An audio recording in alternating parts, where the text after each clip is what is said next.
only challenge is that for many, we want to make a withdrawal where we never made a deposit. Hey. It's an honor to spend life serving God. And if you're below 25 years old in this house, I'm talking to you because I don't know about you, but in Jamaica, but in Texas, they call them the millennials and the Gen Zs, and now the Gen A, below 12 years old. The reason why not, because it had an absolute demarcation, but it's just generally speaking, we have found patterns based on, age patterns. Anybody ever notice that with us, they say that they're the generation that wants to become millionaires tomorrow morning without no work. They're the generation that are on the computer so fast, so quick. Some of them, they actually had videos of them with hands moving. And, I asked myself the question that it takes what it takes, it costs what it costs. And it does not go on sale when it comes to the things of God. The Bible did not say the elevators of a good man. It said the steps. Tell somebody the steps of a good man. They are ordered by God, not the escalators of a good man. Praise the Lord. I know you want God to make an excuse for you. But the last I checked, there is nothing built to a high rise that does not have anything holding it in place. Anything on this side of life that is in the air, unsuspended by anything down on earth, will soon come down. If it be a plane, it'll come down. If it be a rocket, it'll come down. Tell somebody, stay planted. Get a root, get a foundation. And the last I checked, foundations are dug with work. Let's go digging deep. Bless his name. They're dug with work. And I want to say that in so doing, I want to remind us that there's some generals. You see, there's a particular lady that we have at church. She has 5 children, 4 doctors, 1 lawyer. Didn't have much of any super level of education. I don't care how far read you are. She has something that she knows. Because in godly principles, when that result repeats itself, every time a result is consistent, guess what? You have gained mastery in that area. She may not have a college degree or diploma, but she's a master of something, raising kids to bring them to their pinnacle. So you better humble yourself and go learn. What's the family you said? The family? Beverly. Sister Beverly, I know your name. Sister Beverly, you are on stage. Come on out. Bring your mama, bring your daughter. Is that Sister Beverly? Come, baby. Come. We love you. Let's put our hands together for the Lord as she comes. And who's Sister Beverly's daughter? Oh, her grandchildren. All right, come on. Daughter and grandchildren. Come on quickly. Let's put our hands together for the Lord as they come. We love you, Sister Beverly. Come along.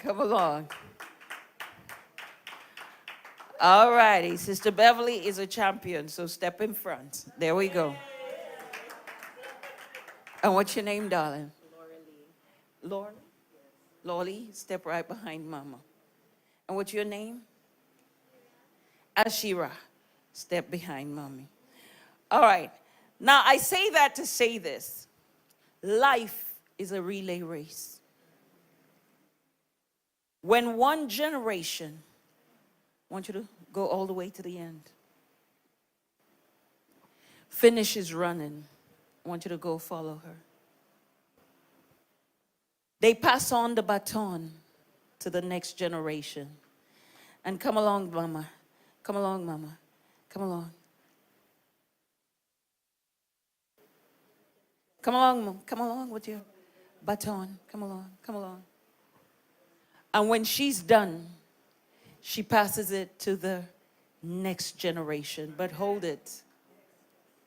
May we never pass the baton worse than we received it.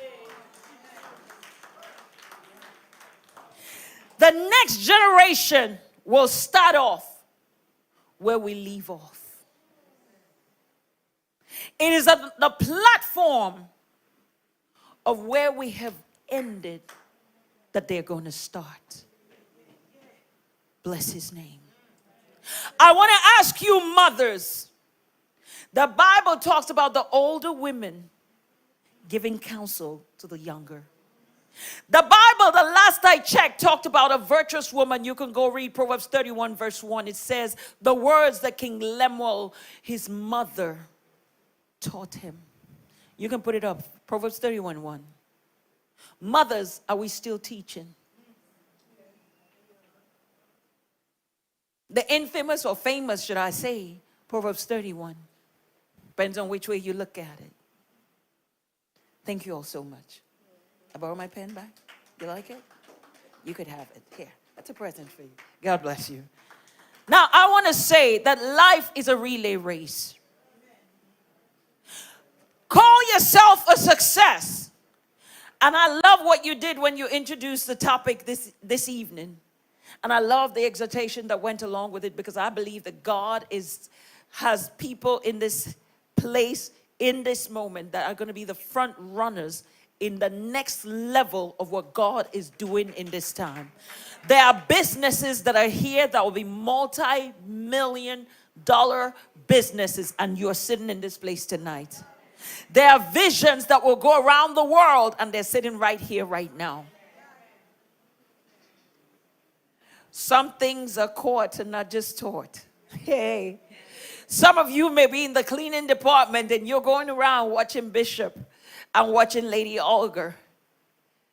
But what we may not know is that that's the next bishop that's going to take the next generation to another level. So don't you ever look down your nose at anybody that is in the business of serving God and doing whatever God has called him to do. Because you don't know what God has in that person. And don't you ever feel that because they haven't given you the microphone and to dance beautifully like the ladies dance today and be on stage, that what you're doing is of no consequence. God sees it all. Hey!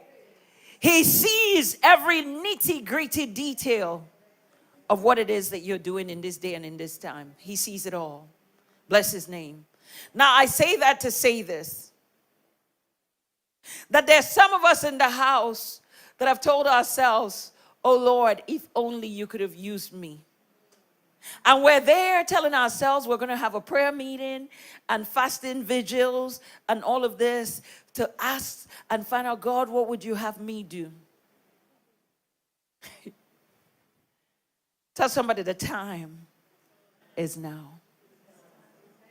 I want you to tap yourself and say, I'm a minister of the gospel. Every one of you has been called to do something. In this house, there are no space left for idlers, bench warmers. You've got to be about your Father's business. No matter how little it may seem. Somebody said, I started out in church just stapling papers. Joel Osteen, when his father went, he's in Houston, Texas with us. When his father went home to be with the Lord, he used to be the camera guy. Cameraman? Praise the Lord. He used to be the camera guy. And right now he pastors one of the largest churches in Houston. Not his doctor brother, but him, the camera boy.